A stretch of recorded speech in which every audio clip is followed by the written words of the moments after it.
Kagidan ti panagbaba ti presyo tinateng ken epekto ti agdama nga oil crisis nakabirok dagiti manalon iti atok benggit iti direkta a buyers ti natengda nga agbayad iti umno a presyo.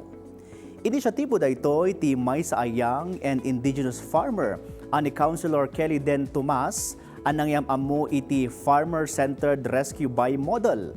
Isuna, tinangay konekta kadagiti manalon at direkta amang ilako iti apit datap no makaliklik iti nababa a presyo kadagiti trading center iti Benguet.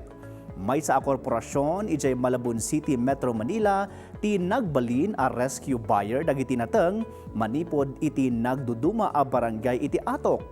Iti sidong daytoy a sistema ti kumpanya ti mismo nga agala ken mangibiyahe kadagiti nateng ken maipaay a dagos ti umno a bayad kadagiti manalon anangat ngato iti production cost. Agarup 8 tonelada ti naduma-duma anateng kas iti repolyo, sayote, kamatis ken broccoli tinaornong ken nailako iti umuna arikos ti programa. Nakasarak damat iti kanayunan a potential market iti Quezon City alinawas nga agatang itinateng. Tarigagay dagiti opisyal ken lokal a gobyerno ti atok a mapalawa pay daytoy a programa babaan iti koordinasyon dagiti manalon, gobyerno ken pribado a partners para iti sustainable agriculture.